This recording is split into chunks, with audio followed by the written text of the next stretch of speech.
Viewers வணக்கம், welcome back to screen time with Dinesh. இன்னைக்கு என்ன படம் ரிவ்யூன்னு பார்த்தீங்கன்னா இந்திரா. இந்த படத்தை வந்து சபரீஷ் நந்தான்றவர் டைரக்ட் பண்ணியிருக்காரு. இந்த படத்துல வந்து யாரெல்லாம் நடிச்சிருக்காங்கன்னு பார்த்தீங்கன்னா வசந்த் ரவி, மெஹ்ரீன், அப்புறம் கல்யாண் மாஸ்டர், சுனில், அனிகா, இன்னும் நிறைய பேர் நடிச்சிருக்காங்க. இந்த படம் வந்து எப்படி இருக்கும், பார்க்கலாமா வேணாமா அப்படின்றது ரொம்ப ஜென்யூனாக ரிவ்யூ பண்ண போகிறோம். அதுக்கு முன்னாடி சேனலை சப்ஸ்கிரைப் பண்ணதாலும் சப்ஸ்கிரைப் பண்ணிங்க. பொதுவாக வசந்த் ரவி படம் அப்படின்னால ஒரு பயங்கர ஒரு ஸ்டோரிலாம் சூஸ் பண்ணி நடிப்பார்ப்பா. அவர் படம்னாலே கொஞ்சம் ஒரு ஸ்பெஷல் அப்படின்ற மாதிரி இருக்கும். இந்த படம் எப்படி இருக்கு அப்படின்னு பார்த்தீங்கன்னா வசந்த் ரவி வந்து பார்த்தீங்கன்னா இதில் வந்து ஒரு போலீஸ் இன்ஸ்பெக்டராக காட்டுறாங்க. ஸ்டார்டிங் எடுத்தோடனே ஒரு சஸ்பெண்ட் ஆன போலீஸ் இன்ஸ்பெக்டரா. அது என்ன காரணம் பார்த்தீங்கன்னா குடி. அவர் எந்நேரம் குடிச்சிட்டே இருப்பார். குடிச்சிட்டு போய் வண்டி எடுத்துகிட்டு போய் போலீஸ் வண்டி எடுத்துகிட்டு போய் ஆக்சிடென்ட் பண்ணியிருப்பாங்க. அதனால ஒரு 6 மாதம் அவர் வந்து சஸ்பென்ஷன் பண்ணியிருப்பாங்க. அதுக்கப்புறம் அவர் வேலை திரும்பி கொடுக்கறது ஒரு பெரிய ஒரு சிக்கலாக ஆகிட்டு இருக்கும். அதனால குடிச்சிட்டே இருப்பார் வீட்டில் எல்லாருமே. அப்புறம் ஒருக்கு வந்து குடினால வந்து ஒரு கண்ணில் இன்ஃபெக்ஷன் ஆகி பார்வை போன மாதிரி காட்டுறாங்க. பிளைண்ட் ஆயிடுறாரு. கண்ணு தெரியாமல் போயிடுது. அவர் ஒய்ஃப் தான் இவரை வந்து பார்த்துக்கிறாங்க. அப்புறம் சுனில் இந்த படத்தில் வந்து பார்த்தீங்கன்னா ஒரு சீரியல் கில்லர் மாதிரி காட்டுறாங்க. கல்யாண் மாஸ்டர் போலீஸ் இன்ஸ்பெக்டர் மாதிரி காட்டுறாங்க. சுனில் நிறைய கொலைகள்லாம் பண்ணிகிட்டே வர்றாரு. அவருக்கு சைக்காலஜிக்கல் பிரச்சனை இருக்கிறதுனால நிறைய கொலைலாம் பண்ணிட்டு வர்றாரு. அது கடைசியில் வந்து ஃபர்ஸ்ட் ஹாஃபில் வந்து அவர் மாட்டி போலீஸ் என்கொயரியில் வந்து சொல்கிறாரு எல்லா கொலையும் நான் தான் பண்ணேன்னு சொல்லி ஒத்துக்கிறாங்க. இதுக்கு நடுவில் வசந்த் ரவியோட ஒய்ஃப் வந்து கொலை பண்ணுறாங்க. மர்மமான முறையில் வந்து யாரோ கொலை பண்ணிடுறாங்க. அந்த கொலையை சுனில் தான் பண்ணியிருப்பாருன்னு வச்சு அவர் பிளைண்டாக இருந்தால் அவர் ஃப்ரெண்டு மூலிமா வந்து யாருன்றது தேடி போவார். கட்சியில் சுனிலுக்கும் அவருக்கும் வந்து ஒரு மோதல், ஒரு ஃபைட் சீக்வன்ஸ் மாதிரி வந்து சுனிலை ஸ்டேஷனில் ஹேண்ட் ஓவர் பண்ணும்போது இந்த வசந்த் ரவி ஒய்ஃபை கொன்னதுக்கும் சுனிலுக்கும் சம்மந்தம் இல்லைன்றாங்க. அப்போ வசந்த் ரவி ஒய்ஃபை யாரா கொன்னது அப்படிதான் வந்து ஸ்டோரி போகுது. செகண்ட் ஹாஃப்ல வந்து வசந்த் ரவி ஒய்ஃபை கொலை பண்ணது யாரு, எதுக்கு கொலை பண்ணாங்க அப்படின்றது கண்டுபிடிச்சாரா இல்லைன்றத கதை. சுனில் வந்து கடைசியில் ஸ்டோரியில் ஒட்டவே இல்லை. அவர் ஏதோ ஒரு வழிபோக்கன் மாதிரி வராரு.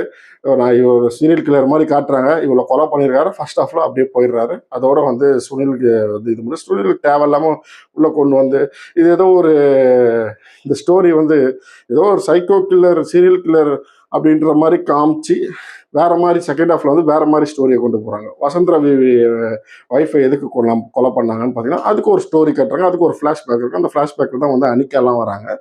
அது வந்து வசந்த் ரவி கோவத்தினால குடினாலே ஒரு இன்சிடென்ட் நடக்கும். அதனால ஒரு ரிவெஞ்ச் மாதிரி காட்டுறாங்க. அது நீங்கள் படம் பார்க்கும்போது தெரியும்.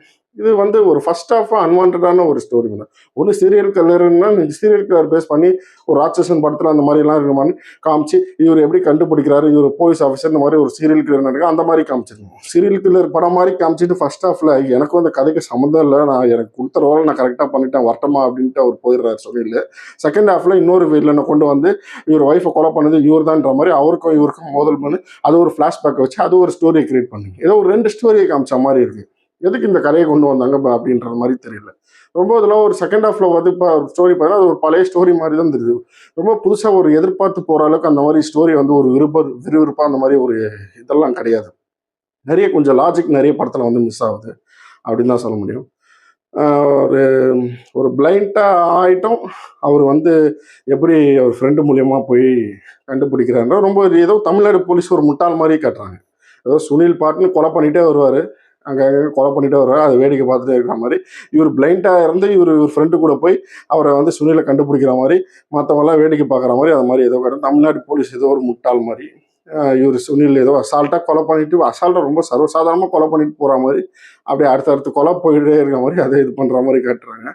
இவர் வீட்டுக்குள்ளேயே வந்து ஒரு வசந்த் ரவி வீட்டுக்குள்ளே ஒய்ஃபை கொலை பண்ணியிருக்காங்க. வெளியிலேருந்து எந்த ஆட்களும் உள்ளே வரலன்றாங்க. சுனிலும் அந்த கொலையும் பண்ணலன்றாரு.